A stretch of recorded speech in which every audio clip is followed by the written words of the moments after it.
Sebelum kita mulai, saya mau coba jabarkan sedikit rundown acara siang hari ini. Jadi tema Vokasio 3, sesi kedua pada siang hari ini yaitu Workplace Spirituality, Private and Community. Jadi akan ada dua narasumber pada siang hari ini. Sesi pertama selama 30 menit akan dibawa oleh narasumber pertama kita yaitu Bapak Insinyur Kurdianto Harsono, MA. Beliau adalah penatua di GKI Anugerah Bandung. Kemudian akan dilanjut ke sesi kedua selama 30 menit juga akan dibawakan oleh narasumber kita yang kedua yaitu Ibu Grace Emilia MTH. Beliau adalah dosen teologi praktika STT Bandung. Kemudian kita akan lanjut ke sesi tanya jawab selama 15 menit dan kita akan masuk ke kelompok mentoring. Kita mau langsung sambut saja narasumber kita yang pertama. Kita mau berikan tepuk tangan, reaction secara digital. Silakan kepada Bapak Kurdi. Oke, selamat siang Bapak Ibu Saudara sekalian yang terkasih. Pada siang hari ini, kepada saya diberikan sebuah tema yang cukup berat secara pribadi, karena saya tidak mendalami hal ini secara akademis. Saya lebih banyak pengalaman di lapangan, juga mungkin lebih banyak melihat, mendalami dari apa yang firman Tuhan sampaikan lah ya. Mungkin nanti Ibu Grace akan lebih banyak menyampaikan karena beliau memang bidangnya di spiritualitas. Saya minta izin untuk share screen dulu.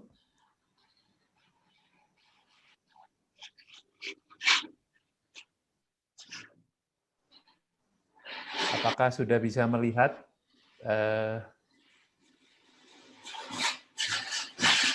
Sudah, Pak. share screen? Sudah.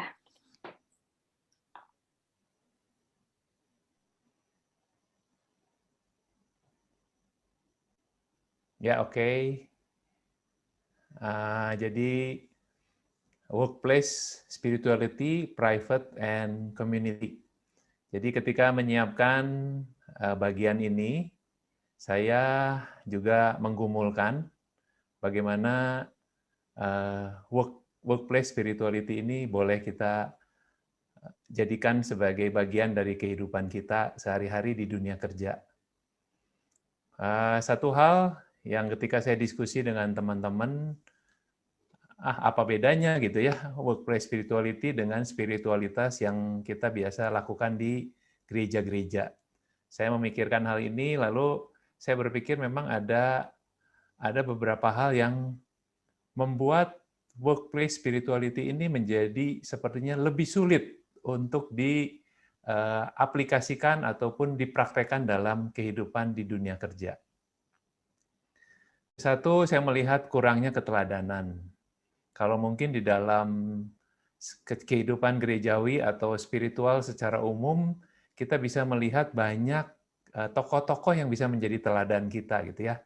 Mungkin apakah misionaris, mungkin hamba Tuhan, pendeta, tetapi dalam hal workplace ini mungkin kita perlu lebih lagi mencari tokoh-tokoh yang bisa menjadi panutan, menjadi teladan buat kita semua, menjadi hero di dalam kita menjadikan dia sebuah contoh dalam kehidupan. Atau sebaliknya, malah kita melihat keteladanan yang negatif gitu ya. Orang Kristen sangat aktif di gereja, tetapi di dalam dunia usahanya malah memberikan satu dampak yang negatif. Apakah mungkin curang di dalam pekerjaan, ataupun bahkan ada yang mungkin menipu atau tidak melaksanakan kewajiban dengan baik. Nah, ini juga menjadi kesulitan tersendiri. Lalu juga lingkungan yang cenderung kompromistis gitu ya, di mana orang-orang di sekitar dunia kerja itu lebih banyak melakukan kompromi dengan dunia gitu ya, daripada bertahan pada prinsip-prinsip kebenaran. Kalau mungkin di gereja itu kan kita punya lingkungan yang lebih steril gitu ya, di mana kita itu bisa bisa menolong kita untuk bisa melakukan hal yang benar. Tetapi di lingkungan kerja malah sebaliknya. Nah, juga ini satu hal yang saya pikirkan, di dunia kerja itu kondisi menjadi lebih rumit ya. Tidak semudah kondisi umum, ada hitam, putih itu jelas gitu ya. Tetapi di dalam dunia kerja menjadi lebih complicated. Jadi perlu kita memikirkan segala persoalan yang kita hadapi itu secara komprehensif, secara menyeluruh. Bahkan perlu mungkin kita berdiskusi untuk kasus-kasus seperti apa gitu ya. Seperti misalnya multi level marketing gitu ya. Sebagian orang melihat itu menjadi sesuatu yang tidak sesuai dengan prinsip-prinsip firman Tuhan, atau ada istilahnya Ponzi scam gitu, scheme ya, di mana yang di atas itu mendapatkan keuntungan dari yang di bawah, terus makin ke bawah, makin ke bawah.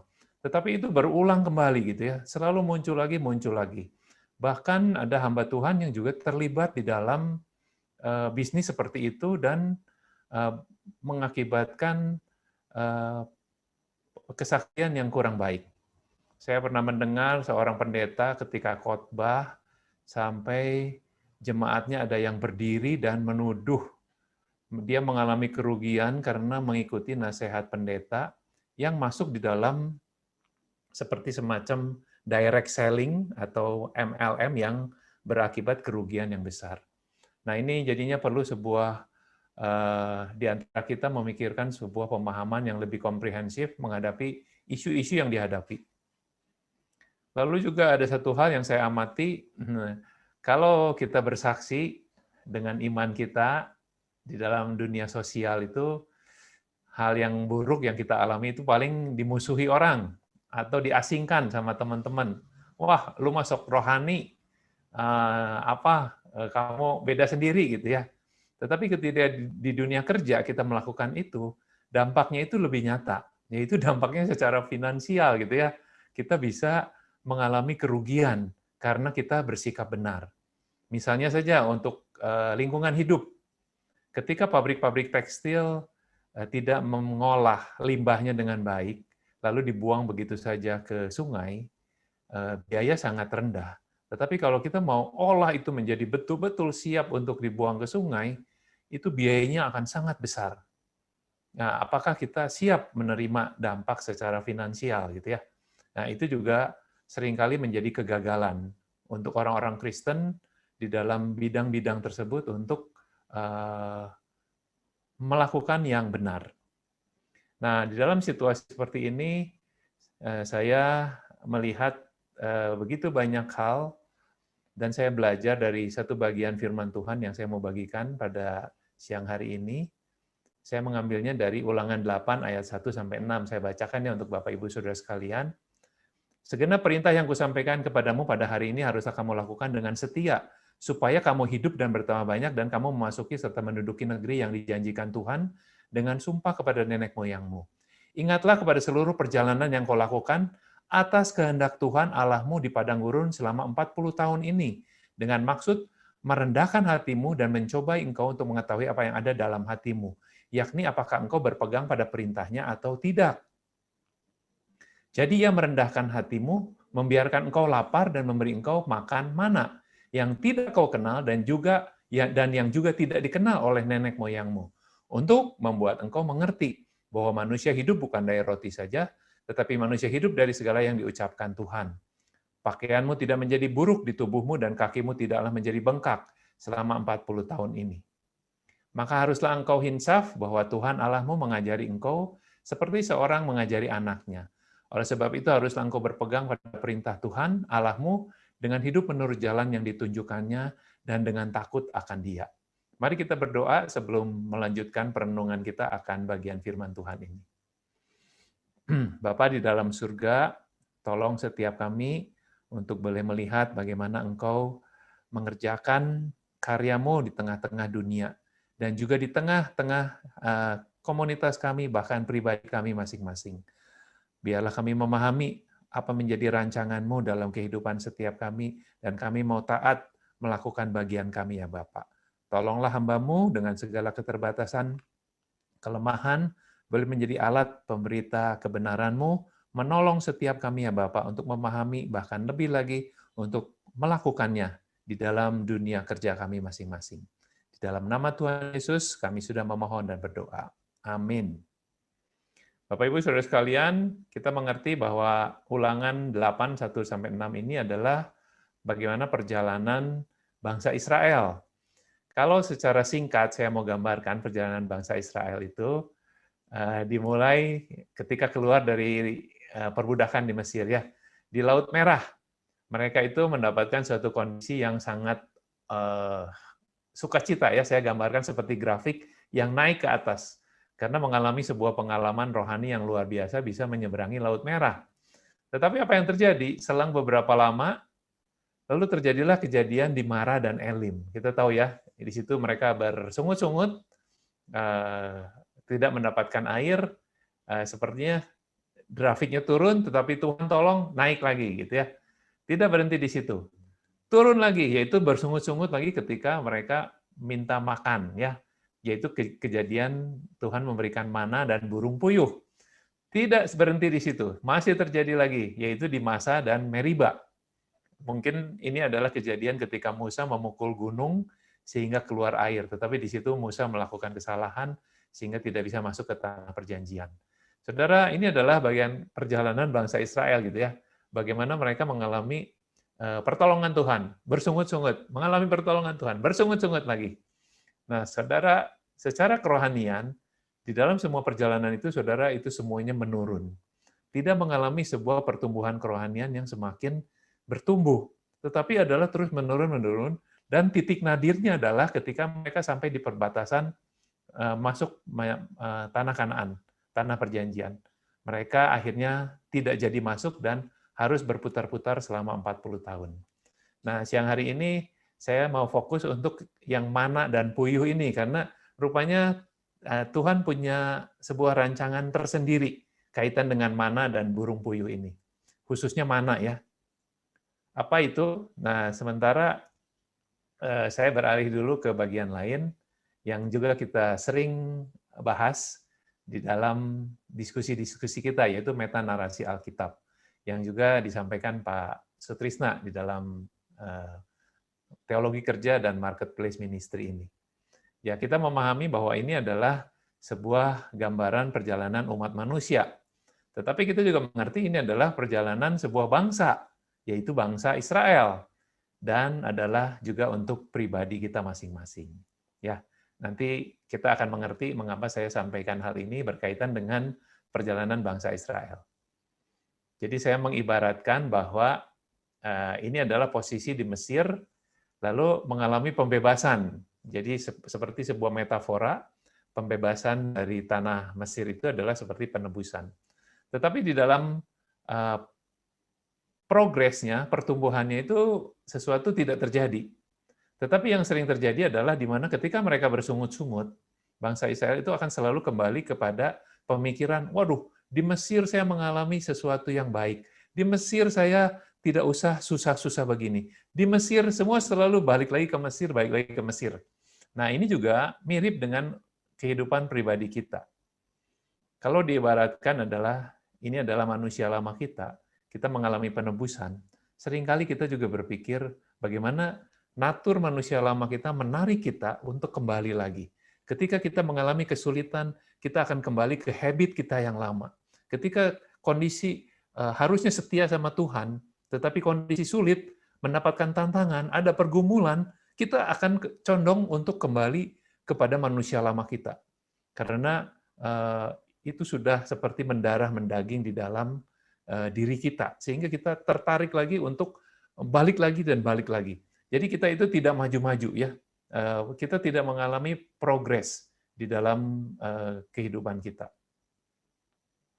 Nah, disinilah saya mau menyampaikan mana yang tidak kau kenal. Jadi ia merendahkan hatimu, membiarkan engkau lapar dan memberi engkau makan mana yang tidak kau kenal, dan yang juga tidak dikenal oleh nenek moyangmu untuk membuat engkau mengerti. Jadi saudara, mana ini punya suatu makna yang khusus dalam rancangan Tuhan.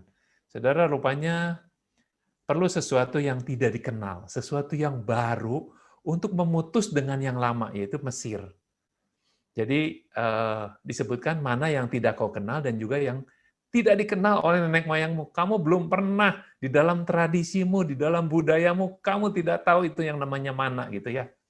Jadi sepertinya gambarannya adalah ini harus diputus supaya tidak lagi balik lagi dan balik lagi. Nah ini kita seharusnya harus mengalami sebuah progres di mana kita bertumbuh setelah penebusan menjadi orang percaya, kita bertumbuh di dalam pengenalan kita, di dalam tingkah laku kita. Nah, itu adalah bagaimana Tuhan melalui mana ini ingin menjadikan sesuatu yang baru. Allah perlu membentuk suatu budaya baru agar bangsa Israel bisa taat kepadanya, bisa sungguh menjadi bangsa yang seperti yang Tuhan rancangkan di dalam pemikirannya. Mungkin ini juga yang perlu kita pikirkan. Di dalam dunia kerja, kita perlu menghadirkan sebuah budaya baru yang sebetulnya tidak dikenal, yang betul-betul sangat berbeda dengan apa yang menjadi budaya kebiasaan di dalam dunia marketplace. Kita mengenal ya ini dari pemikiran seorang Hofstede ya, saya juga mendapatkannya ketika mengikuti kuliahnya Pak Sutrisna. Bagaimana budaya itu dimulai dari nilai. Dari nilai kemudian beralih kepada apa yang disebut ritual, yaitu apa yang dilakukan. Seperti orang ketika memungut mana gitu ya, aduh setiap hari lakukan itu. Anak-anak melihat orang tua melakukannya gitu ya, itu sebuah ritual yang dilakukan. Lalu ada heroes, ada keteladanan, ada orang-orang yang menjadi contoh. Lalu akhirnya ada sebuah simbol-simbol di dalam budaya. Nah, sekarang kita akan melihat value apa sebenarnya yang ingin Tuhan berikan ketika memberikan mana. Nah, dari sana kita bisa melihat ritual, lalu kita coba terapkan value ini di dalam marketplace kita, dalam dunia kerja kita. Value yang pertama adalah dependency atau kebergantungan kepada Allah.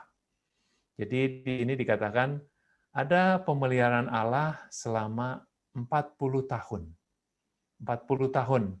Jadi seolah-olah ingin mengatakan kamu jangan khawatir, hidupmu selalu dijaga, dipelihara oleh Tuhan selama 40 tahun. Dan selama 40 tahun itu mereka diberikan mana. Nah, ini juga menarik sekali, ritual mengumpulkan mana setiap hari ya. Jadi setiap pagi ada, tetapi besoknya sudah hilang. Itu di Keluaran 16 begitu lengkap diceritakan bagaimana ada orang yang mau mengambil lebih pun menjadi busuk, dan menarik sekali sehari lepas sehari gitu ya. Ketika hari Sabat bisa mengambil untuk 2 hari. Ini sepertinya sebuah budaya baru yang Tuhan terapkan dalam kehidupan bangsa Israel. Ini juga diajarkan oleh Tuhan Yesus, sebab itu janganlah kamu khawatir akan hari esok, karena hari esok besok mempunyai kesusahannya sendiri, kesusahan sehari cukuplah untuk sehari. Jadi Allah ingin mengajarkan kepada bangsa Israel dan kepada kita hari ini bagaimana hidup kita itu bersungguh-sungguh bergantung kepada Allah. Nah, dependency itu kalau kita lakukan ritual atau latihan di marketplace, tentu adalah sangat sederhana, kita mengandalkan Tuhan dalam segala perkara, di dalam segala pekerjaan kita. Juga karena kita mengandalkan Tuhan, kita harus selalu berdoa dalam setiap tahapan dan setiap proses. Ini akan terus mengingatkan kita bahwa ini semua bukan berasal dari kehebatan kita, tetapi semua bersumber daripada karya Allah, kemurahan Allah di dalam hidup kita. Selalu bersyukur dalam setiap keadaan. Mungkin ini juga tidak mudah ya, tetapi ketika ritual ini, latihan ini, disiplin rohani ini kita lakukan, mungkin itu akan menolong kita melewati saat-saat kesulitan di dalam dunia kerja kita. Lalu tidak menjadi sombong, karena kita tahu bukan saya, bukan aku, bukan kita, tetapi Tuhan yang bekerja melalui semuanya ini. Kalau kita bisa berhasil, itu ada dalam pertolongan Tuhan yang menjadikan kita bisa berhasil. Juga tidak menjadi khawatir atau stres gitu ya. Ini juga penting karena seringkali banyak kegagalan di dalam dunia kerja itu ketika seorang mengalami stres lalu mencari solusi pada hal-hal yang duniawi. Nah, ini juga menjadi salah satu kejatuhan banyak orang di dalam dunia kerja. Mungkin tidak hanya yang berhasil ya, yang gagal pun bisa seperti ini. Ketika gagal, dia mengalami kekhawatiran, stres, lalu mencari pelepasan atau mencari solusi dalam hal-hal yang duniawi, lalu berakibat semakin buruk. Ya, ini juga ketika kita melihat bagaimana kita bergantung kepada Tuhan, kita bisa melewati semuanya ini. Juga ini disiplin dalam persepuluhan ya, saya katakan minimal gitu ya. Karena kalau kita memahami bagaimana persepuluhan itu sebetulnya adalah cara melatih kita untuk mengingat bahwa Tuhan berkarya melalui apa yang kita dapatkan. Nah, ini bahkan sebetulnya kalau kita menyadari kita adalah steward ya, stewardship. Jadi seluruh apa yang ada di dalam diri kita itu sebetulnya berasal dari Tuhan. Ini yang value yang pertama. Value yang kedua itu adalah contentment, yaitu kecukupan dalam Allah ya. Kita melihat bagaimana satu gomer seorang tidak lebih dan tidak kurang ya. Kalau lebih ternyata menjadi busuk ya si mana ini ya. Ini bagaimana Tuhan mengajar kepada kita untuk konten ya, untuk merasa cukup ya. Lalu juga roti mana yang sederhana, tetapi betul-betul bisa mencukupi, memuaskan kita. Nah, ini juga memberikan sebuah ritual atau latihan buat kita. Pakaianmu tidaklah menjadi buruk di tubuhmu dan kakimu tidaklah menjadi bengkak selama 40 tahun ini. Bagaimana semua Tuhan, di dalam Tuhan itu ada kecukupan. Bukan sesuatu yang mewah ya, bukan sesuatu yang harus indah, tetapi cukup kita mendapatkan kecukupan di dalam Allah. Memang ibadah itu kalau disertai rasa cukup memberi keuntungan besar. Ibadah di sini saya pikir juga termasuk adalah pekerjaan adalah bagian dari ibadah ya. Ini adalah nasihat dari Rasul Paulus di dalam 1 Timotius 6 ayat 6. Bahkan di bagian lain Rasul Paulus lebih lagi menyampaikan, kukatakan ini bukanlah karena kekurangan, sebab aku telah belajar mencukupkan diri dalam segala keadaan. Aku tahu apa itu kekurangan dan aku tahu apa itu kelimpahan.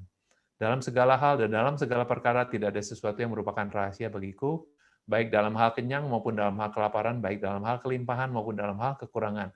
Segala perkara dapat kutanggung di dalam Dia yang memberikan kekuatan kepadaku. Ini adalah sebuah contentment yang sejati di dalam diri seseorang yang bernama Paulus. Mungkin kita juga perlu belajar ya. Nah, contentment ini ketika kita terapkan di dalam marketplace kita, apa yang terjadi? Kita tidak menjadi orang yang gengsian ya. Kalau 2 minggu yang lalu kita membahas mengenai gaya hidup ya. Apakah gaya hidup kita harus mengikuti rekan-rekan kita yang lain gitu ya? Sepertinya kita kurang pede kalau tidak memakai baju yang bagus atau bahkan kendaraan yang bagus gitu ya. Kesederhanaan hidup ya. Seorang yang konten itu bisa hidup dengan sederhana. Kalau mobil ini bisa membawa saya dari tempat A ke tempat B karena fungsinya mobil ya itu, kenapa saya harus pakai mobil yang lebih mahal atau lebih mewah? Kenapa saya harus punya sesuatu yang berlebihan? Kalau baju ini cukup bisa enak dipakai dan pantas, kenapa saya harus membeli baju yang berlebihan gitu ya? Nah, itu menjadi sebuah kesederhanaan dalam hidup. Juga tidak menjadi rakus. Bukan artinya kita sebagai pengusaha tidak mau memajukan sebuah perusahaan ya, tetapi beda cerita ketika menjadi rakus. Di dalam salah satu ajaran di dalam imamat itu bagaimana diajarkan ketika kita membabat hasil panen itu, biarkan jelai-jelai itu berceceran gitu ya, sehingga bisa dipungut oleh orang-orang yang miskin gitu ya. Sementara prinsip di dalam dunia kerja adalah efisiensi mati-matian gitu ya. Kalau bisa tekan semua untuk mendapatkan efisiensi keuntungan yang paling besar. Sehingga sepertinya bagiannya orang lain itu dikikis habis sampai seminimal mungkin ya. Tetapi di sini kita belajar untuk tidak menjadi rakus. Mengutamakan karakter dibanding penampilan ya, itu apa yang ada di dalam diri kita itu yang lebih utama daripada apa yang kita coba tampilkan. Juga tidak iri atau selalu bersaing. Kadang sebagai pengusaha itu bukan lagi sebuah keberhasilan yang dicari, tetapi sebuah persaingan. Kalau pihak itu ternyata bisa lebih maju, saya harus lebih bisa maju lagi. Lalu mengusahakan segala cara untuk bisa mencapai hal itu. Itu juga sesuatu yang tidak konten ya, tidak merasa cukup. Percaya diri karena Tuhan ya, bukan karena hal-hal lain. Nah, ini menjadi hal yang penting buat kita. Lalu yang value yang ketiga adalah obedience, ketaatan penuh kepada Allah. Ingatlah pada seluruh perjalanan yang kau lakukan di atas kehendak Tuhan Allahmu di padang gurun selama 40 tahun ini dengan maksud merendahkan hatimu dan mencobai engkau untuk mengetahui apa yang ada di dalam hatimu, yakni apakah engkau berpegang pada perintahnya atau tidak ya. Bagaimana kita betul-betul taat. Tetapi saya tambahkan di sini ketaatan penuh kepada Allah, yaitu ketaatan penuh itu adalah untuk membuat engkau mengerti bahwa manusia hidup bukan dari roti saja, tetapi manusia hidup dari segala yang diucapkan Tuhan. Jadi ayat ini perlu dimaknai bahwa kita ini tidak bisa hidup kalau tidak dengan firman, tidak di dalam ketaatan. Bahkan ditambahkan segala yang diucapkan Tuhan. Saudara, ketika kita di dunia kerja, kadang kita bisa dibingungkan gitu ya. Sepertinya kita sudah taat, tetapi ada mungkin sisi-sisi lain yang kita gagal gitu ya. Sementara Tuhan menuntut kita untuk semuanya. Sebab barang siapa menuruti seluruh hukum itu, tetapi mengabaikan satu bagian daripadanya, ia bersalah terhadap seluruhnya. Jadi Bapak Ibu Saudara sekalian, Tuhan menginginkan kita itu taat di dalam kepenuhan. Kita taat sepenuhnya dan taat kepada seluruh segala firman yang diucapkan. Nah, ini juga bukan sesuatu yang mudah. Di sini peran komunitas menjadi sangat penting. Kadang-kadang mungkin ada hal-hal yang kita terlewat gitu ya. Tidak kita sadari bahwa kita sebetulnya sedang tidak taat. Tetapi kita ketika berada di dalam komunitas, kita bisa saling memberikan masukan sehingga kita bisa melihat persoalan itu dengan holistik, dengan komprehensif, sehingga kita tidak menjadi menyerah gitu ya, menyerah ya udah mau gimana lagi, karena memang seperti itulah faktanya. Nah ini kalau latihan di marketplace untuk value obedience ini, kita perlu mendasari setiap keputusan dengan firman Tuhan. Ya, kita perlu melihat apapun yang kita lakukan didasari oleh kebenaran firman Tuhan. Jangan sampai kita keluar dari prinsip-prinsip itu. Dan ini tentu akan sangat sulit dan juga rumit. Tetapi itulah panggilan kita. Berpegang teguh pada prinsip kebenaran. Ini sesuatu hal bagaimana kita tetap setia melakukan segala apa yang Tuhan inginkan. Taat walaupun harus mengalami kerugian ya. Mungkin ketika situasi-situasi tertentu melakukan kebenaran itu buat kita menjadi sebuah kerugian gitu ya. Sedikit pengalaman, saya pernah cerita ya bagaimana saya memilih untuk rugi daripada saya harus berperkara dengan sesama orang Kristen gitu ya. Bahkan walaupun saya merasa itu adalah sebuah tindakan yang tidak adil menurut saya.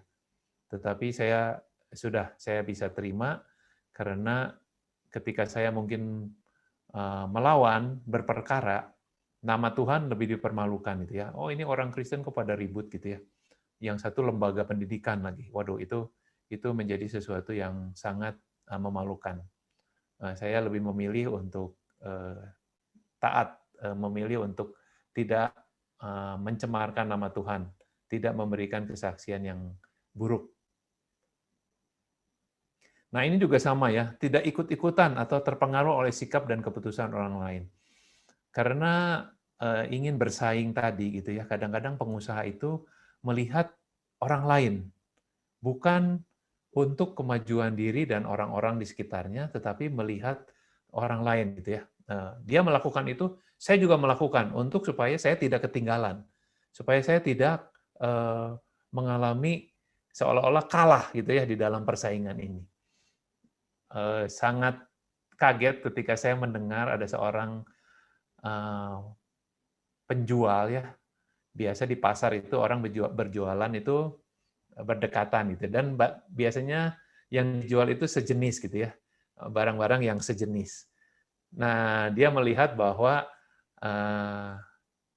pedagang yang lain itu punya stok barang A yang banyak, sedangkan dia punya sedikit.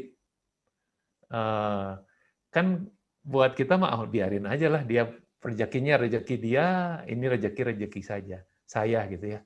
Tapi dia nggak mau. Waduh, orang itu bisa mendapatkan keuntungan yang besar dengan barang A ini. Sedangkan saya barang A saya cuma sedikit. Stoknya cuma sekian, dia berlimpah-limpah stoknya. Lalu apa yang dia lakukan? Saudara, dia jual barang A itu dengan harga yang sangat murah.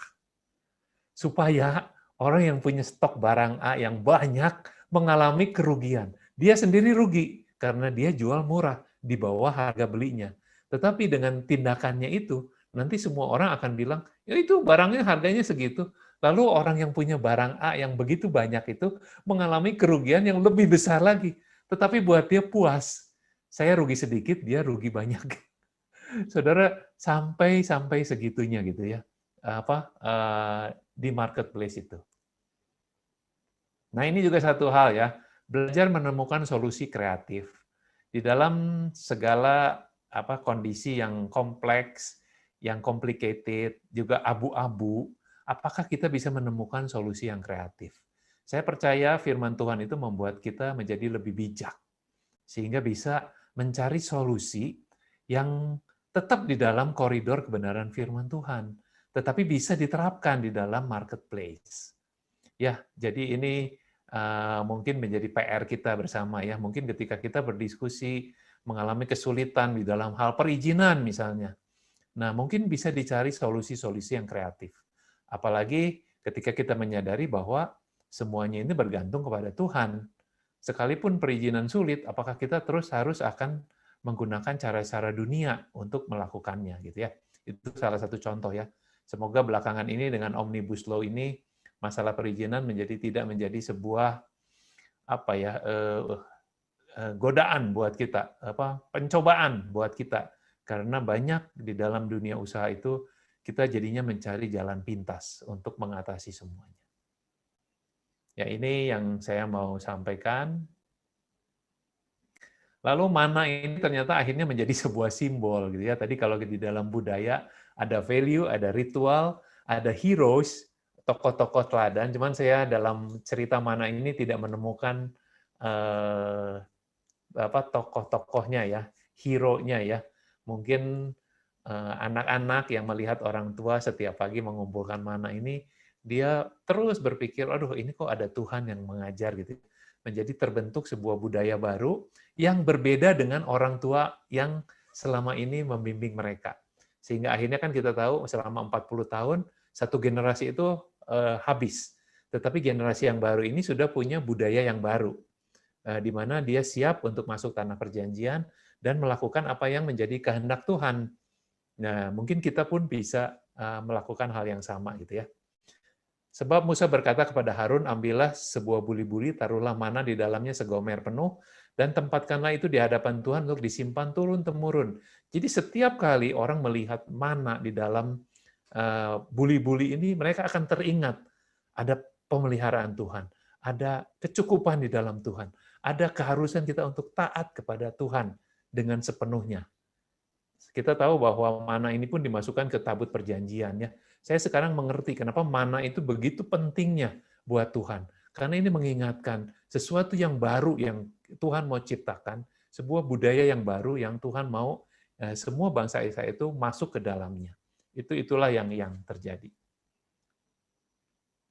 Jadi itulah yang ingin saya bagikan pada siang hari ini, bagaimana ketika di dalam workplace spirituality itu kita membangun dependency di dalam Tuhan, contentment in God, obedience kepada kebenaran firman Tuhan dalam pribadi kita maupun di dalam komunitas kehidupan kita. Sharing sedikit aja sebagai penutup. Saya juga lepas jebakan-jebakan ini ya. Karena saya tidak pemikiran saya juga tidak sepenuhnya bergantung kepada Tuhan. Kembali kepada di dalam masa kerja itu saya akhirnya bisa menemukan bidang tanah di lokasi yang mungkin dibilang paling elit ya di kota perumahan yang paling elit kota Bandung gitu. Di dalam hati kecil saya katakan saya dengan sebidang tanah ini akan mengirimkan anak saya untuk sekolah ke luar negeri. Karena cita-cita saya dari dulu sebetulnya ingin sekolah ke luar negeri gitu ya, tapi dengan keterbatasan secara ekonomi tidak bisa dilakukan. Tapi anak saya yang mendapatkan kesempatan untuk sekolah ke luar negeri gitu ya. Dalam hati kecil saya tidak mengandalkan Tuhan, dengan tanah yang saya miliki saya bisa mengirimkan satu anak saya ke luar negeri. Satu ya. Saudara, yang terjadi mungkin Tuhan ingin suruh kesombongan, ketidakbergantungan saya mungkin di dalam Tuhan, di dalam ini alami sebuah kerugian sehingga tanah itu harus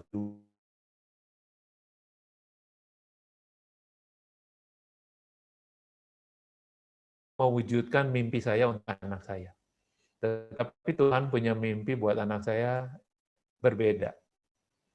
Mereka bisa mendapatkan beasiswa, bisa berangkat ke luar negeri, bukan hanya satu, tetapi dua. Itulah bagaimana pemeliharaan Tuhan. Bagaimana ketika kita merasakan ketaatan, melakukan ketaatan kita, tetap akan mewujudkan rencananya. Sekalipun ada kelemahan, sekalipun ada kegagalan di dalam diri saya sendiri. Mungkin itu saja yang bisa saya bagikan. Mungkin nanti ada beberapa pertanyaan, tetapi nanti setelah pemaparan oleh Ibu Grace. Terima kasih, semoga berkat apa yang coba saya sampaikan dan saya renungkan di dalam poin atau tema pada hari ini. Saya kembalikan. Terima kasih Kurdi untuk penjelasan di sesi pertama ini ya. Di cerita mana Allah mau menanamkan value buat bangsa Israel. Ya, ada 3 value yang dibagikan oleh yang pertama tadi kegantungan kepada Allah, terus yang kedua kecukupan dalam Allah, ketaatan penuh ya, dan tadi sudah langsung memberikan contoh-contoh yang bisa kita praktekkan marketplace. Dan sekarang kita akan masuk ke sesi kedua, akan dilengkapi lebih lagi materi pada siang hari ini oleh Ibu Grace Emelia.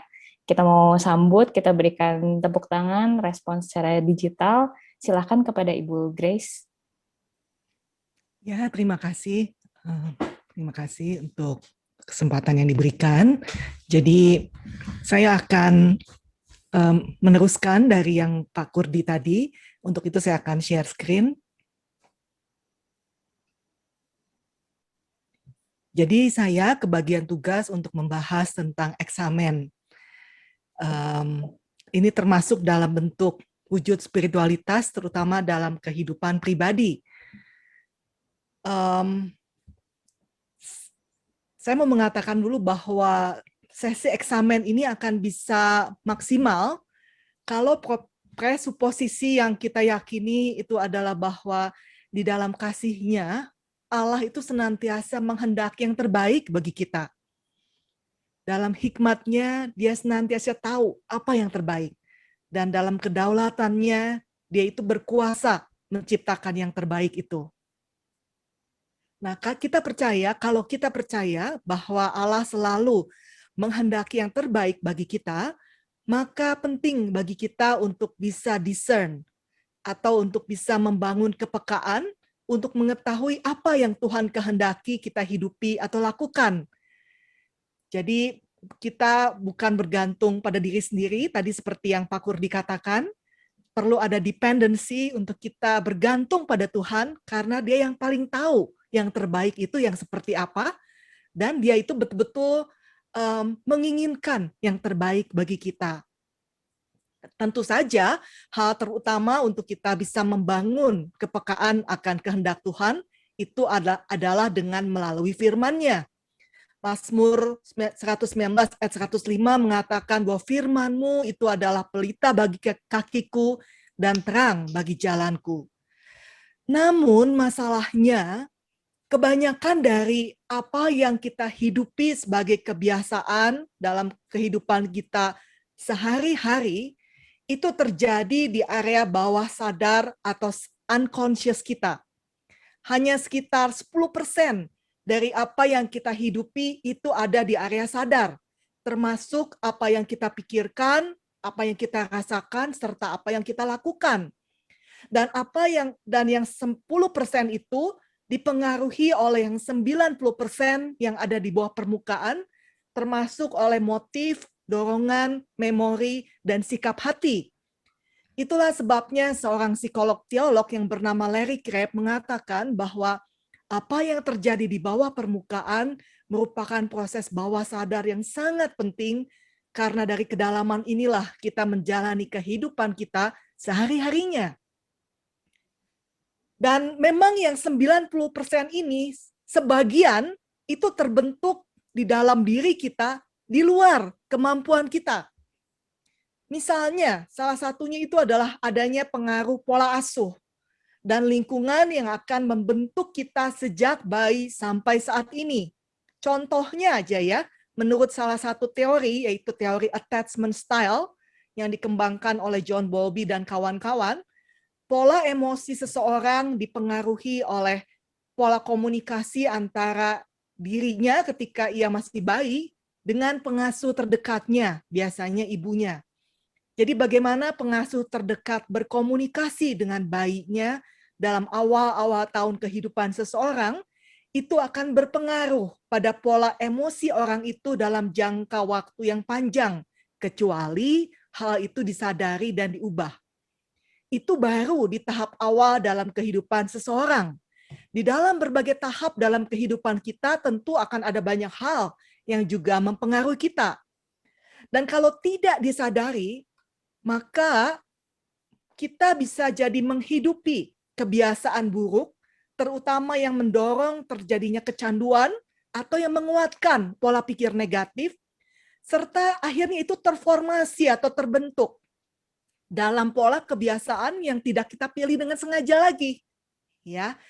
Nah, contoh negatif dari pengaruh pola asuh dan lingkungan yang mungkin tidak disadari lagi pada cara pikir seseorang, bahkan sekelompok masyarakat, dan bagaimana mereka meresponi situasi dan menghidupi kebiasaan, itu bisa kita pelajari sama seperti Pak Kurdi tadi, itu dari perjalanan orang Israel.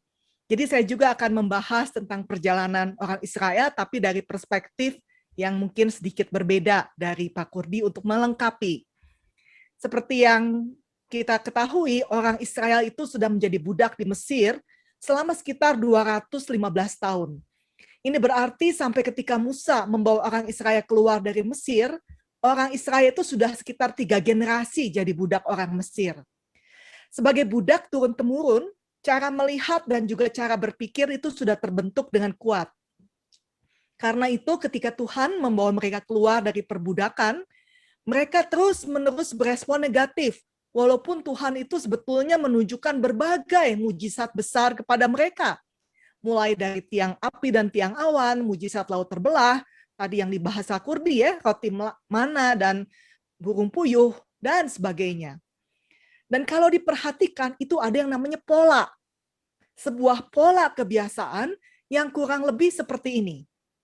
Ketakutan ketika melihat realita, dan ketika takut langsung lupa akan pemeliharaannya, padahal mujizat-mujizatnya sudah begitu luar biasa dan terus berlangsung. Lalu responnya adalah kemudian bersungut-sungut. Waktu orang Israel menghadapi realita menakutkan, yaitu misalnya merasa terjebak antara pasukan Firaun yang mengejar dan kemudian di depan Laut Merah, Keluaran 14 ayat 10-11 mencatat bahwa mereka sangat ketakutan. Selain berseru-seru kepada Tuhan, mereka memarahi Musa dan bertanya apa dia sengaja membawa mereka ke sini untuk membuat mereka mati. Musa lalu menenangkan mereka dan mengatakan supaya mereka jangan takut karena keselamatan itu dari Tuhan.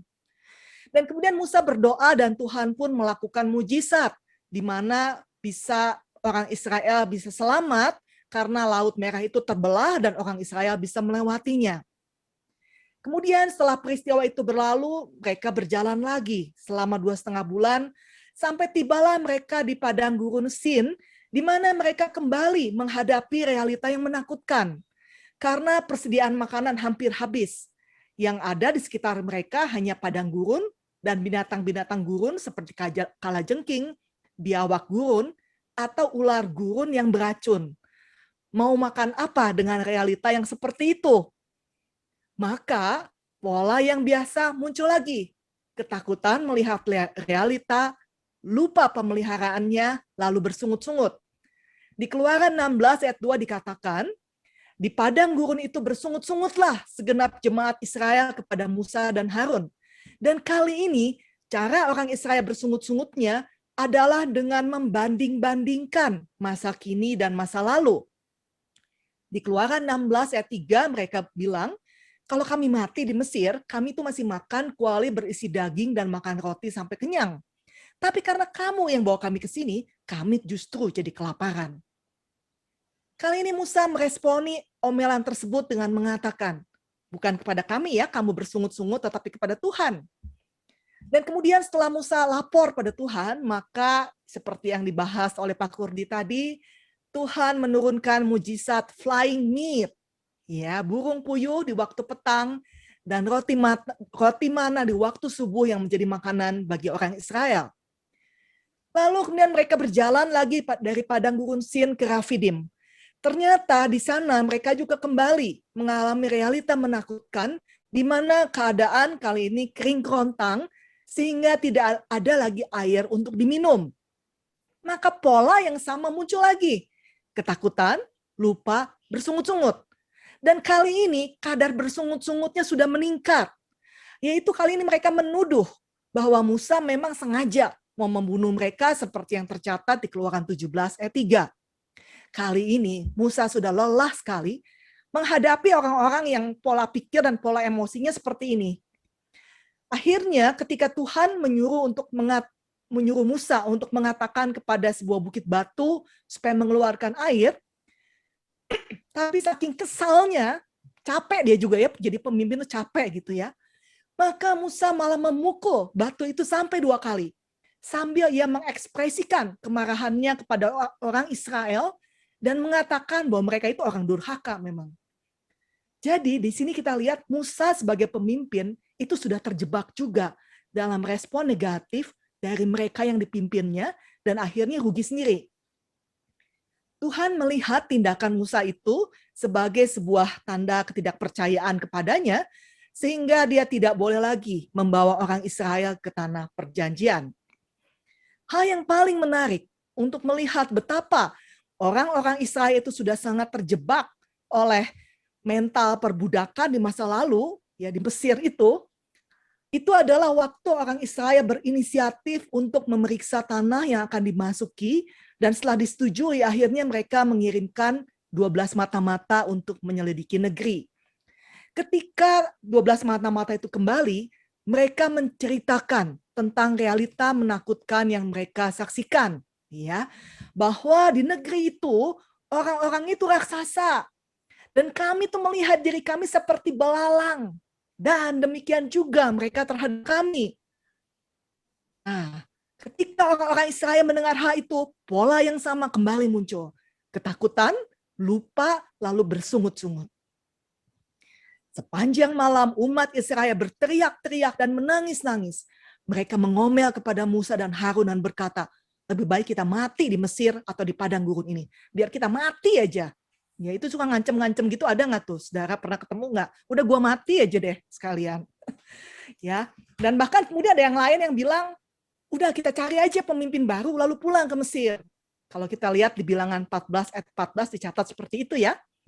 Dan dari semua orang itu, hanya Yosua dan Kaleb, 2 dari 12 mata-mata, yang bisa dengan tegas mengatakan dengan iman. Jangan takut terhadap orang-orang yang tinggal di negeri itu, sebab dengan mudah kita akan mengalahkan mereka. Yang melindungi mereka sudah meninggalkan mereka, dan Tuhan menyertai kita, jadi janganlah takut.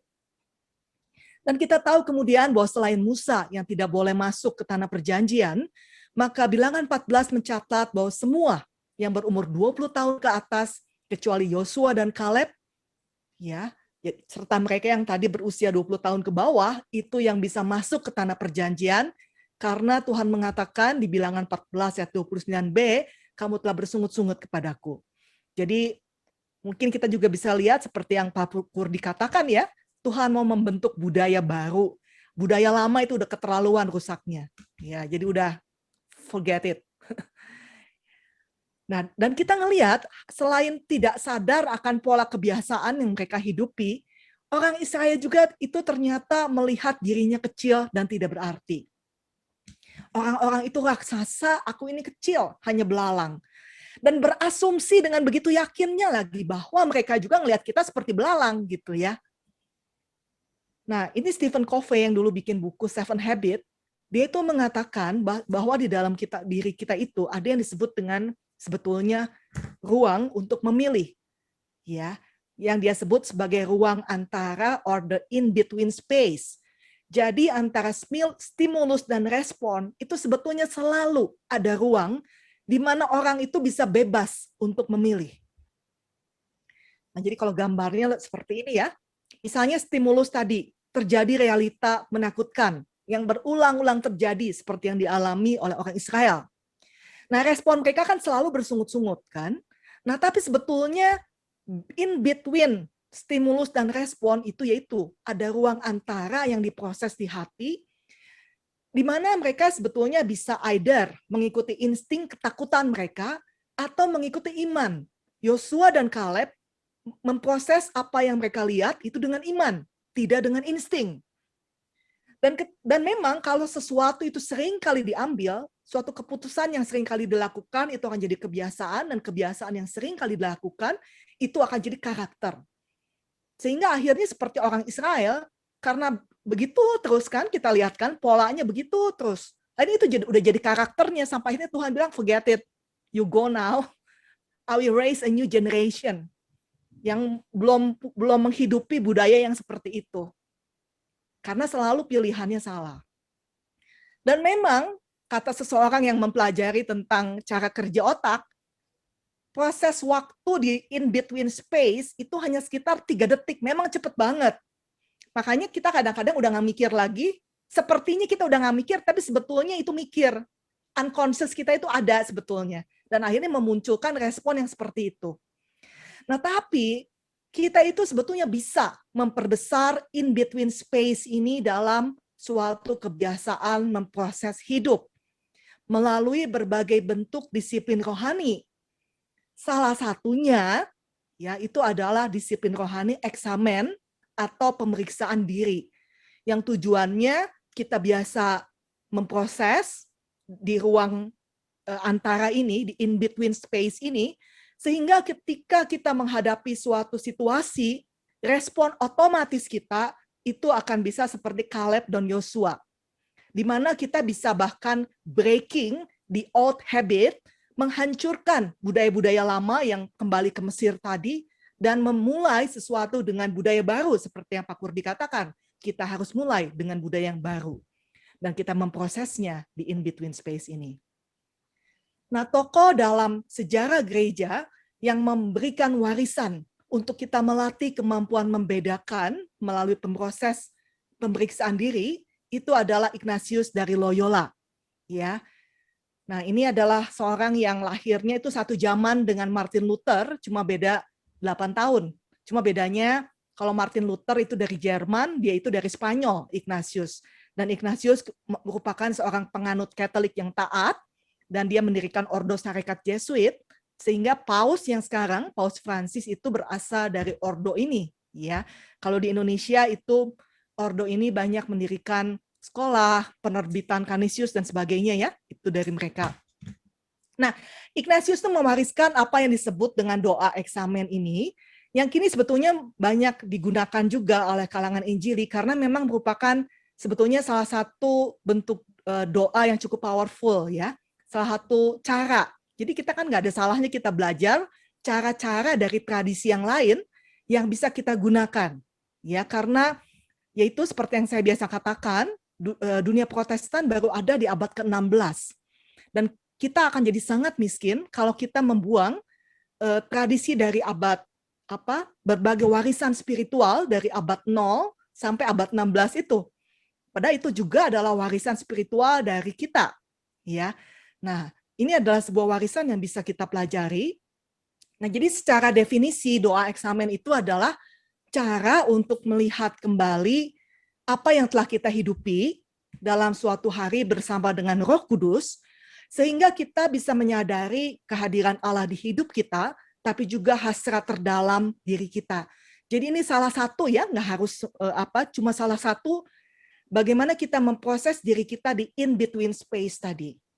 Ya. Nah, dan ini memang biasanya dilakukan setiap hari, ya. Umumnya orang melakukannya di penghujung hari, atau bisa juga itu sesuai dengan kebiasaan ritme waktu seseorang. Kalau saya itu biasanya kalau malam itu udah ngantuk. Jadi kadang saya pagi, siang, atau sore hari justru ketika saya memikirkan kembali apa yang terjadi kemarin. Nah, di mana pada prosesnya ini kita menanyakan sejumlah pertanyaan yang dijawab dengan sikap hati yang jujur, yang tertuju kepada Tuhan, dan dengan jujur di hadapannya kita membuka diri kita apa adanya. Nah, pertanyaan eksamen itu sebetulnya bisa macam-macam. Ya, ada berbagai pertanyaan yang bisa digunakan oleh untuk eksamen. Ya, salah satu apps yang cukup baik yang suka saya gunakan itu di Google Play, ada namanya Reimagining the Examen, yaitu bisa diambil secara gratis.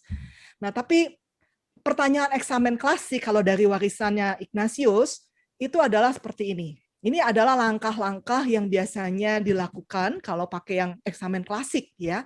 Biasanya di pertamanya itu ketika kita memulai doa eksamen, itu ada yang namanya transisi. Di situ kita menenangkan diri dan membangun kesadaran akan kehadiran Tuhan yang memperhatikan. Jadi kita misalnya dengan doa belajar bernafas ya, kita belajar bernafas untuk menenangkan diri. Kita biasanya itu menarik nafas dalam-dalam, lalu kita mengeluarkannya pelan-pelan. Sekarang kalau saudara lihat aja di Google ya, bernafas 4-7-8 itu salah satunya. Ada macam-macam, tapi itu salah satunya. Bagaimana kita narik nafas 4 kali, tahan 4 hitungan, tahan 7 hitungan, keluarkan dan 8 hitungan. Kita lakukan beberapa kali. Itu akan menolong untuk secara fisiologis, itu akan menolong untuk membuat kita lebih tenang. Ya, misalnya itu. Nah, lalu langkah berikutnya, itu kita mencoba bersyukur. Kita mencoba mengingat berbagai karunia yang Tuhan beri pada hari ini dan berterima kasih kepadanya. Karena ketika kita belajar untuk mengucap syukur, maka hati kita itu biasanya akan mengembang. Kalau tadinya kita udah menciut gitu ya, kita akan mengembang dan kita merasa Tuhan itu betul-betul baik pada kita. Nah, setelah itu biasanya kita mulai memohon. Kita meminta hikmat dan kekuatan supaya eksamen ini jadi sebuah karya anugerah yang berbuah di dalam hidup kita. Dan bukan sekedar apa yang kita lakukan dengan kekuatan kita sendiri. Ya. Nah, setelah ini kita bisa lakukan evaluasi atau review di hadapan Tuhan, di mana aku mengevaluasi hari yang telah kulalui. Aku memperhatikan hal-hal yang secara kuat mempengaruhi pikiran dan perasaanku. Aku pikirkan ya, aku emosi apa yang kuat sekali yang aku alami. Ya, aku bisa tuliskan. Biasanya itu saya sambil menuliskannya. Lalu juga memikirkan pikiran-pikiran mana yang menurutku itu berasal dari Tuhan, dan pikiran-pikiran mana yang menurutku itu tidak berasal dari Tuhan. Lalu ya inilah yang terpenting, kita mengevaluasi respon terhadap berbagai pikiran yang berasal dari Tuhan dan bukan dari Tuhan. Nah, jadi supaya itu tujuannya kita tidak terjebak dalam pola tadi yang kita nggak sadarin. Ya. Nah, biasanya langkah keempat itu adalah permohonan ampun. Jadi biasanya setelah kita menyadari gitu ya apa yang jadi masalah kita, apa segala macam, kita minta pemulihan dan pengampunan Tuhan yang penuh kasih untuk melepaskanku dari hal-hal yang selama ini memberati diriku termasuk dosaku tentunya. Dan langkah kelima itu adalah pembaruan, di mana bersama-sama dengannya aku mulai memikirkan tentang hari esok dan secara konkret merencanakan bagaimana aku akan menghidupinya agar bisa sesuai dengan hasrat hatinya yang terbaik dan yang penuh kasih bagiku. Ya, jadi aku berpikir itu bersama Tuhan dan di hadapan Tuhan tentunya. Lalu terakhir transisi lagi, tadi kan transisi dari masuk ke mulai, ini transisi dari masuk kita keluar lagi. Kita bisa menutup eksamen ini dengan doa syukur atas kasihnya. Kalau Ignatius biasanya dia menutup dengan doa Bapa Kami. Ya. Nah, yang jelas dampaknya itu ya. Bentar. Sebelum kita ke dampak ya. Nah, ya saya mau cerita juga pengalaman, kesaksian nyata ya tentang hal ini. Saya menemukan bahwa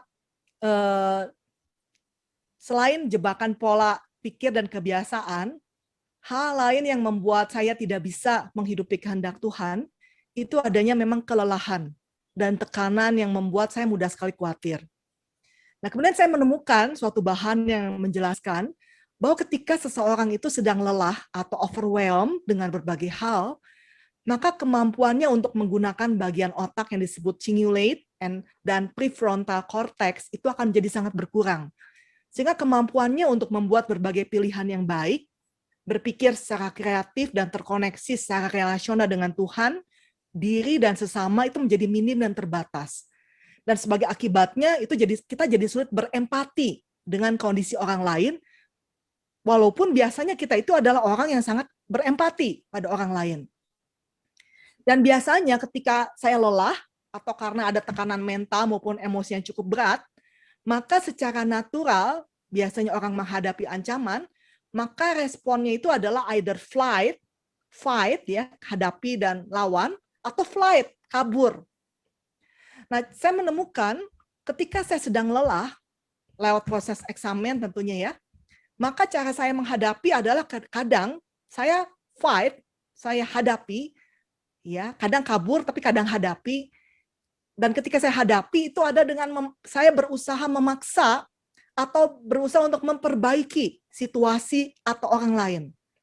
Dan ujung-ujungnya itu akibatnya saya jadi berusaha untuk mengendalikan orang atau situasi. Padahal sesuatu yang kita tuh nggak bisa ngubah orang. Yang bisa ngubah orang atau situasi hanya Tuhan.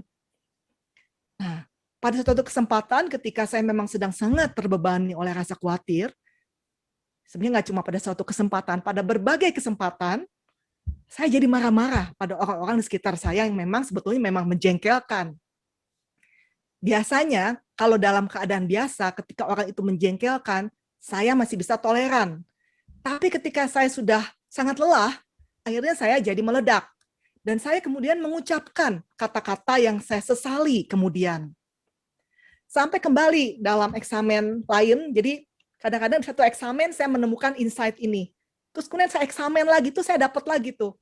Saya mendapati dari Filipi 4 ayat 6-7. Tentu saja saya sudah tahu ayat ini dari dulu, tapi pada saat itu bicara banget. Ayat itu kan mengatakan, janganlah hendaknya kamu khawatir tentang apapun juga, tapi nyatakanlah dalam segala hal keinginanmu kepada Allah dalam doa dan permohonan dengan ucapan syukur. Damai sejahtera Allah yang melampaui segala akal akan memelihara hati dan pikiranmu dalam Kristus Yesus. Nah, ini lanjutan sebetulnya eksamen yang tadi saya ngomong itu hari sebelumnya. Nah, hari berikutnya saya dapat insight lagi.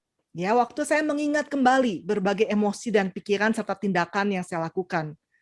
Dan saya menemukan ketika saya khawatir itu, maka saya itu akan mengeluarkan kata-kata yang anxiety driven. Yang didorong itu oleh kekhawatiran. Yang itu tadi tujuannya akhirnya saya berusaha mengendalikan orang atau situasi gitu ya. Nah, tapi karena memang itu anxiety driven, maka jadi kata-kata yang keluar pun itu jadi menyakitkan. Apalagi kalau saya merasa tersakiti dengan orang tersebut. Dan jadi saya berusaha untuk biasanya orang hurt people hurt, bahasa Inggris ada permainan kata seperti itu Seperti itu ya. Orang yang terluka itu akan melukai. Jadi saya berusaha untuk melukai orang dengan kata-kata saya. Tapi nanti ketika saya eksamen udah lewat waktunya, saya menyesal karena akibatnya saya melihat bahwa apa yang saya lakukan itu memang keterlaluan. Tapi hubungan saya udah jadi rusak gitu loh, karena hal tersebut. Nah, jadi dari situ saya diingatkan, saya belajar kembali lewat proses eksamen dan saat teduh ya, nggak cuma eksamen, biasanya gabung dengan saat teduh dan journaling. Saya diingatkan bahwa ketika saya sedang betul-betul merasa lelah dan tertekan, maka pertama-tama saya harus stop. Jangan berusaha memperbaiki orang atau masalah. Lalu setelah itu rest. Ya udah istirahat dulu aja karena saya udah capek memang. Dan lalu ini yang penting dan yang susah. Itu adalah pindah fokus. Seperti yang dikatakan Filipi 4 ayat 6 sampai 7, saya harusnya pindah fokus dengan cara melaporkan keluhan dan kemarahan saya kepada Tuhan. Jadi bukan dengan mengumbar kemarahan saya pada orang itu, tapi lapor dulu sama Tuhan. Nah, lalu setelah saya melepaskan kejengkelan dengan membuat laporan, ya, maka saya perlu mencari cara untuk bisa bersyukur pada Tuhan untuk hal-hal kecil, untuk yang dari apa yang sudah Tuhan beri. Karena hal inilah yang bisa menolong saya untuk mengembangkan hati yang tadinya sudah begitu ciut. Nah, cuma ya itu masalah. Jadi itu sebenarnya kita harus membentuk suatu budaya baru dengan pindah fokus tadi. Dan saya menemukan ini bukan hal yang mudah. Karena saya berkali-kali saya lupa terus. Apalagi kalau saya lagi capek. Karena itulah, karena saya lupa terus, maka yang namanya saat teduh dan eksamen itu penting banget. Karena udah saya lewat deh kalau nggak lewat hal itu, karena saya lupa terus. Jadi membentuk budaya baru itu memang tidak mudah dan harus dilakukan berulang-ulang. Jadi hal eksamen seperti inilah yang menolong saya untuk ingat, karena pada dasarnya saya pelupa. Dan memang kemudian saya juga menemukan ya ada sebuah tulisan mengatakan bahwa kita transformasi dosa itu bukan manajemen dosa. Kita itu perlu mempelajari apa yang dapat dipelajari dari dosa kita. Kalau tidak, maka dosa itu akan kembali dalam wujud baru yang lebih buruk. Seperti yang dinyatakan dalam Lukas 11 ayat 24-26 tentang roh jahat yang keluar dari manusia lalu kembali ke rumahnya sambil mengajak 7 roh lain, sehingga keadaan orang itu lebih buruk dari keadaannya semula. Jadi saya tuh perlu memeriksa diri karena saya perlu mempelajari dosa saya. Saya perlu mempelajari apa yang saya lupa-lupa terus, supaya saya ingat dan membentuk budaya baru. Yang tadi Pak Kur dikatakan, mana itu ya jadi budaya baru. Dan itu memang sebuah proses. Yang jelas, dampak dari melakukan eksamen, ada kesadaran diri yang lebih besar. Bisa mengenali berbagai dorongan yang mempengaruhi pikiran dan tindakan. Jadi kita lebih peka nih. Jadi kalau saya khawatir, walaupun ini masih terus berproses ya, setidaknya saya udah lebih peka untuk bisa stop dulu, lalu mulai berproses dulu bersama Tuhan dan tidak langsung meresponinya. Lalu juga ada kepekaan yang lebih dalam akan kehadiran Allah Roh Kudus dan kemampuan untuk mengenali sebetulnya berbagai hasrat diri secara tajam dan mendalam. Ya, nah tapi kita semua termasuk saya terus berproses untuk bisa mencapai hal ini. Sampai sekarang masih seperti itu. Jadi demikian dari saya. Kalau nanti ada diskusi, pertanyaannya adalah apakah sudah membangun kebiasaan, membangun budaya baru untuk melakukan pemeriksaan diri bersama Tuhan di dalam keseharian? Lalu pernahkah mengalami situasi di mana Tuhan mengingatkan atau membukakan hal-hal yang sebelumnya tersembunyi di dalam hidup yang tidak pernah terpikirkan sebelumnya ketika kita memeriksa diri bersama Tuhan. Seperti saya tadi get insight bahwa kalau saya driven anxiety, maka kata-kata saya pun akan anxiety driven, dan itu perlu hati-hati. Ya, nah, oke, itu yang dari saya. Ya, nanti saya stop share, saya kembalikan dulu kepada moderator. Terima kasih Bu Grace. Materi yang sangat mahal ya, daily examen ini, memperlengkapi Pak Kurdi tadi, terus ditekankan soal budaya baru itu gitu. Pentingnya juga daily examen buat kita nggak terjebak di pola pikir kita yang lama, kebiasaan kita yang lama gitu. Penting sekali gitu buat kita praktekkan ini, daily examen ini gitu dalam keseharian kita. Kita mau masuk ke sesi tanya jawab. Silahkan buat rekan-rekan yang ingin bertanya, boleh open mic langsung atau boleh di chat, nanti saya dan Pak Romi bantu bacakan. Sebelumnya sih ada satu pertanyaan ya tadi untuk Pak Kurdi dari Pak Yanwat. Coba saya bacakan dulu. Ada pertanyaan, bagaimana bila pekerjaan kita menuntut kita untuk memperhatikan penampilan dengan barang bermerek? Silakan Pak Kurdi. Saya pengen punya pekerjaan kayak gitu tuh. Jadi saya disuruh ya pakai Rolex. Tapi yang penting sebetulnya adalah hati kita ya. Jangan sampai hati kita terpaku dengan apa yang kita pakai gitu ya. Nanti jadi pulang ke rumah kita lempar Rolex-nya. Rolex gua buang nih. Yang penting itu kecukupan dalam Tuhan itu, kita tidak perlu semuanya itu untuk bisa penuh kepercayaan diri gitu ya. Tapi kalau tuntutan pekerjaan ya mungkin seperti artis kali ya, mungkin perlu tampil, tetapi jangan sampai nanti itu akan mempengaruhi sikap hati. Nah itu yang bahaya mungkin ya.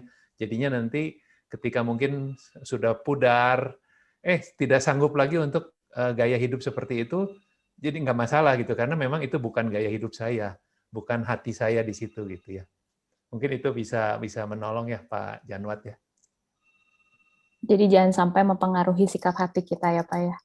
Harus terus merasa cukup.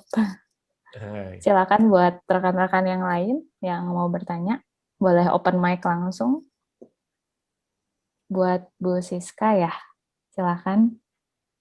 Ya, selamat sore. Terima kasih Pak Kurdi dan Bu Grace. Saya pertama ingin bertanya ke Pak Kurdi dulu ya Pak. Tadi kan disampaikan tentang value, tentang dependensi dan juga containment ya. Nah, kadang saya pribadi juga ya, dan juga menemui beberapa rekan alumni itu ada dalam situasi yang seakan-akan dia banyak dituntut independensinya gitu, dan dituntut untuk selalu lebih baik, lebih bagus, lebih banyak, lebih produktif, lebih dan lebih begitu ya. Nah, yang ingin saya tanyakan itu adalah bagaimana ya bisa kita balance di tengah kita sendiri harus independensi, dalam artian ya terus berpikir, terus punya inovasi secara pribadi begitu ya, berkreasi secara pribadi, tapi juga tetap dependensi begitu, dan juga balance antara containment dengan bagaimana memicu diri lebih baik dalam segala hal, begitu, termasuk ekonomi mungkin ya. Gitu. Terima kasih. Oke, terima kasih Ibu Siska, pertanyaannya baik sekali. Pertama, untuk mungkin tadi latar belakang teman-teman itu jadi sesama hamba Tuhan mungkin ya. Alumni Pak, fresh graduate alumni perkantas gitu ya, alumni pekerja. Okay. Dalam pekerjaan di dunia kerja ya. Ya. Ya betul sekali ya. Jadi pertama kita harus lakukan apa yang Tuhan berikan kepada kita sebaik-baiknya yang bisa kita lakukan gitu ya.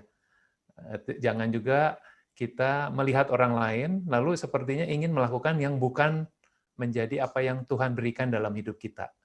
Jadi jangan, kalau memang talenta saya di sini, sebaiknya kembangkan itu semaksimalnya. Tetapi jangan juga melihat sepertinya kita tergoda untuk masuk ke area yang bukan lah ya. Explore sih boleh, tapi kalau dalam usia tertentu kita sepertinya harus sudah tahu ya, sebetulnya apa yang siap kita di mana gitu ya. Mungkin nanti di sesi-sesi berikutnya Pak Johan akan menerangkan dengan lebih jelas lagi ya. Itu yang satu. Lalu yang kedua mengenai bagaimana keseimbangan antara contentment dan maju ya untuk lebih baik lagi gitu ya. Nah, ini memang perlu suatu ini ya, kepekaan bagaimana apa yang Tuhan rancangkan dalam kehidupan kita gitu ya. Jangan sampai kita memikirkan yang terlalu besar sehingga kita ingin mencapai itu tetapi malah berakibat buruk buat kita. Ya perlu mengevaluasi diri, memeriksa diri, sebetulnya ini betul apakah yang Tuhan mau kita lakukan atau sebetulnya itu ambisi dari kita sendiri. Nah, mungkin yang tadi Ibu Grace sampaikan mungkin bisa menolong kita ya. Kadang kita berpikir, saya juga sempat berpikir saya ingin menjadi kontraktor yang besar sekali gitu ya. Yang karena dulu kan saya kontraktor. Saya sudah memimpikan untuk menjadikan sebuah kontraktor yang besar, di mana saya bisa berkarya lebih lagi ya untuk kerajaan Tuhan gitu ya. Bagaimana saya bisa menolong orang, mensejahterakan lebih banyak orang lagi gitu ya. Itu sesuatu yang ingin saya capai gitu. Tetapi rupanya saya tidak menyadari, mungkin kurang eksamen dulunya, yaitu saya ini tidak cocok gitu ya, bukan karakter saya untuk menjadi seorang yang seperti itu gitu ya. Baru setelah saya menyadari itu, barulah saya memasuki dunia pelayanan yang berbeda gitu ya. Mungkin itu bisa menolong untuk Ibu Siska melihat kondisi keseimbangan antara contentment dan untuk menjadi lebih baik lagi gitu ya, menjadi berkarya lebih besar lagi. Terima kasih, pertanyaan yang baik perlu kita renungkan bersama. Oke, Bu Siska, cukup ya? Saya coba bacain dari Pak Herbert ini di chat. Apakah praktik eksamen bisa dilakukan berkelompok, orang lain atau terdekat melakukan eksamen pada kita? Ada rekomendasi bahan atau tools melakukannya? Silakan, Ibu Grace.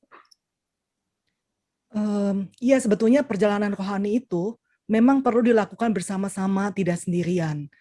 Nah, saya sih dulu memang melakukan saat teduh sendirian gitu ya, eksamen juga sendirian, tapi beberapa waktu ini saya mulai membangun disiplin rohani yang namanya Spiritual Friendship and Accountability Partners. Di mana saya setiap hari misalnya melakukan saat teduh, journaling, eksamen selama sekitar sejam. Lalu nanti pada hari Sabtu nih, pada hari ini nanti malam nih, saya akan bertemu dengan 2 orang teman saya yang lain, jadi kami bertiga, kami ketemu lewat Zoom gitu ya. Untuk nanti ada satu yang jadi mentornya itu yang akan nanya poin-poin yang apa yang kami hidupi dalam keseharian itu setiap minggu. Karena memang yang namanya habit itu perlu dibangun secara berkesinambungan. Dan kalau enggak, saya menemukan bedanya kalau saya lakukan sendiri, kalau saya lagi malas bisa lupa tuh. Dan saya kan udah katakan, saya pelupa. Jadi ketika lupa, saya bisa jatuh dengan mudah sekali pada kekhawatiran, pada ngomong nggak dipikir gitu ya. Nah, tapi ketika ada teman yang menemani dalam seminggu sekali ketemu sejam sekali itu, saya jadi terpaksa dalam hal yang baik untuk melakukan dan tidak melupakan. Bahkan ketika saya udah capek sekalipun saya berusaha gitu. Karena kan nanti kita akan bertemu dan bahas. Jadi baik untuk bisa bersama, itu yang pertama. Lalu metode eksamen yang saya temukan, saya justru banyak menemukan itu dari kembali ke firman Tuhan, di mana Roh Kudus yang akan mengingatkan hal-hal yang mungkin jadi logos, jadi sesuatu yang biasa, seperti tadi kasus Filipi ya. Ketika Roh Kudus mengingatkan pada kasus tertentu, itu jadi rema yang bicara sekali. Itu yang terutama.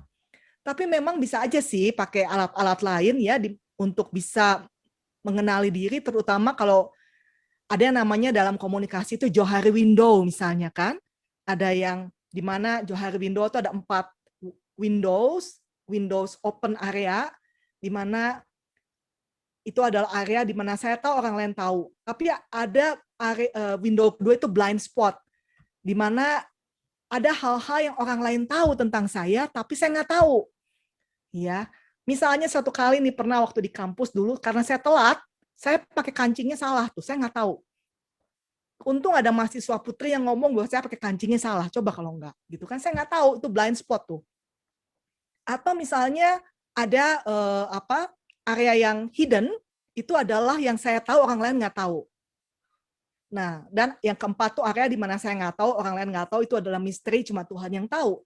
Nah, tapi yang memang blind spot ini kadang-kadang saya perlu untuk tahu, ya. Dan caranya adalah selain saya menunggu ada orang yang baik ya untuk ngasih tahu bahwa itu kancing kamu nggak salah gitu ya. Tapi mungkin saya juga perlu nanya.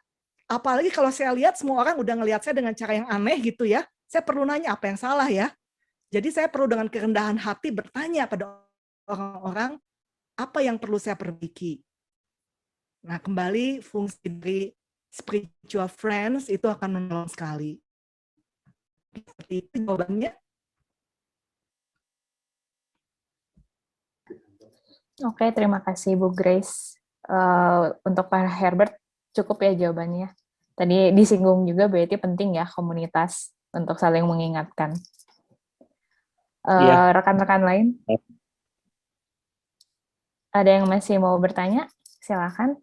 Masih ada waktunya 5 menit lagi.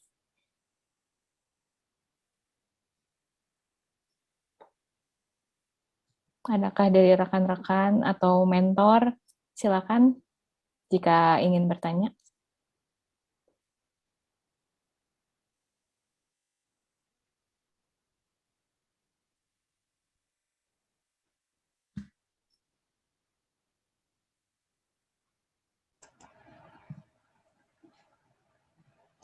Ya, baik Bu Rani.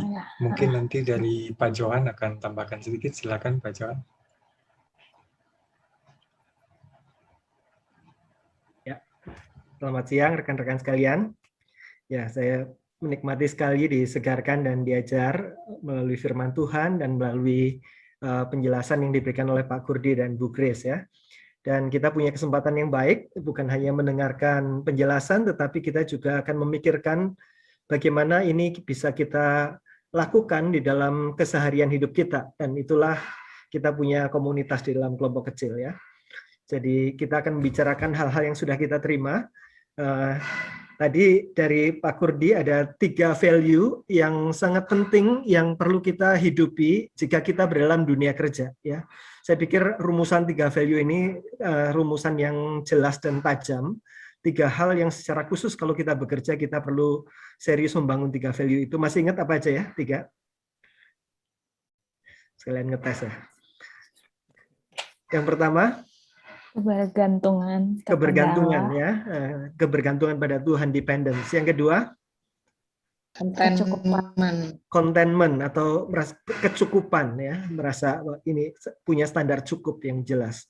Yang ketiga, obedience atau ketaatan ya. Ini tantangannya banyak dalam dunia kerja. Jadi 3 hal itu adalah value yang penting. Dan value ini akan slip dari hidup kita di dalam dunia kerja kalau kita tidak punya disiplin rohani dan tidak punya komunitas.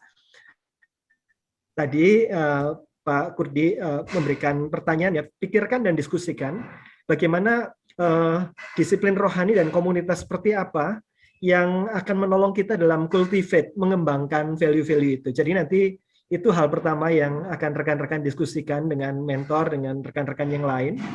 Mungkin kita bisa menceritakan tentang pengalaman kita sendiri, apa yang kita lakukan, disiplin rohani apa yang menolong kita selama ini, dan komunitas rohani seperti apa yang menolong kita di dalam membangun 3 value itu dalam hidup kita. Bisa dari pengalaman kita, bisa dari pengamatan kita. Jadi mungkin belum kita lakukan, tapi kita lihat ada orang-orang tertentu yang melakukan dan kita terinspirasi. Mari kita saling bagikan. Ya, jadi nah, kita nanti akan berbagi dalam 2 area itu ya, disiplin rohani dan komunitas apa yang akan bisa menolong dan meningkatkan itu. Setelah saling berbagi, pikirkan apa yang akan dilakukan, yang ini bisa sama-sama, oke, kita sama-sama akan terapkan ini, atau bisa sesuatu yang dilakukan masing-masing berbeda-beda karena dunia kerja kita berbeda-beda mungkin ya. Jadi itu hal pertama. Disiplin rohani dan komunitas seperti apa yang bisa menolong kita membangun 3 value ini. Dan yang kedua, tadi kita belajar satu contoh disiplin rohani yang penting di dalam dunia kerja. Kita bisa terus bekerja gitu, tanpa kita merenungkan dan memikirkan respon-respon kita dan sebagainya. Disiplin rohani eksamen, Ignatian spirituality ini adalah satu disiplin rohani yang sangat menolong. Eksamen, bahasa Inggrisnya examinations, ini adalah evaluasi diri. Jadi pada dasarnya kita melakukan refleksi dan evaluasi dari apa yang sudah kita lalui. Ya. Waktunya bisa terserah kita. Yang jelas ini sesuatu yang dilakukan setiap hari. Ya, tadi Bu Grace sudah menyatakannya. Hal yang perlu saudara-saudara lakukan di dalam kelompok kecil adalah menetapkan kapan masing-masing akan praktek eksamen. Sebelum 2 minggu lagi kita bertemu, kita punya waktu 2 minggu untuk melakukan eksamen setiap hari. Jadi jangan sampai ini hanya sekedar konsep, wah ini bagus, kemudian habis itu lupa. Tetapi bagaimana 2 minggu ini kita coba praktekkan eksamen. Dan untuk bisa mempraktekkan, kita perlu menetapkan kapan kita akan eksamen. Ya. Saya sendiri biasanya malam ya, eksamen. Tidak terlalu rutin, tetapi setelah mendengar hari ini dari Bu Grace, saya akan kembali rutin untuk melakukannya. Pada dasarnya eksamen itu intinya sebenarnya 2 hal. Yang pertama, apa yang sudah kita lalui. Biasanya kalau di tempat tidur ya, saya mengingat dari pagi saya ngapain aja ya. Biasanya bagi-bagi terminnya. Pagi sampai siang, siang sampai sore, sore sampai malam. Saya runut, saya ngapain aja. Dan di dalam hal itu, tadi Bu Grace sudah menceritakan tentang 2 hal. Bagaimana apa yang kita alami, pikiran-pikiran apa yang berasal dari Tuhan di dalam perjumpaan itu, pikiran-pikiran apa yang kita sesali yang bukan dari Tuhan, begitu ya. Dan kenapa saya sampai berespon begitu? Kita melihat jejak kaki Tuhan di sana, atau kita sibuk dengan diri kita, sibuk dengan respon kita. Jadi mengevaluasi diri, melihat itu, kita melihat jejak-jejak kaki Tuhan, di mana kita inline dengan Tuhan, di mana kita tidak inline. Dan yang kedua, intinya adalah besok saya akan menjalani kehidupan, akan ke kantor yang sama, ketemu dengan orang-orang yang sama, apa yang akan saya lakukan dengan cara yang berbeda supaya saya bisa lebih inline dengan Tuhan. Pada dasarnya 2 itu, apa yang sudah dilalui dan apa yang akan datang. Nah, kita perlu punya ritual, tadi ya Pak Kurdi bilang ritual, kita perlu punya waktu yang kita tetapkan. Misalnya, saudara sebelum tidur atau di tempat tidur, sebelum kita tidur, kita bisa sambil berbaring, kita sambil melihat ulang dan sambil mendoakan apa yang sudah kita lalui. Bisa seperti itu atau sesudah mandi sore dan sebagainya. Yang penting kita perlu menetapkan waktu dan kita lakukan dan kita laporkan minggu depan kepada teman-teman kita, teman-teman kelompok kita. Apa yang jadi pengalaman rohani kita, apa yang menjadi berkat-berkat kita di dalam kita melakukan eksamen. Ya, oke ya. Jadi 2 hal itu. Yang pertama, disiplin rohani dan komunitas di dalam membangun 3 value itu. Yang kedua adalah bagaimana kita akan melakukan eksamen sepanjang 2 minggu ke depan. Ya, syukur-syukur ketagihan nanti seterusnya seumur hidup kita melakukannya. Oke, itu aja, Pak Romi. Silakan. Oke, jadi nanti itu 2 poin yang akan kita bahas di kelompok mentoring ya. Jadi sebelum kita masuk ke kelompok mentoring, saya mau mengucapkan terima kasih sekali lagi kepada 2 narasumber kita pada hari ini, Bapak Kurdi dan Ibu Grace.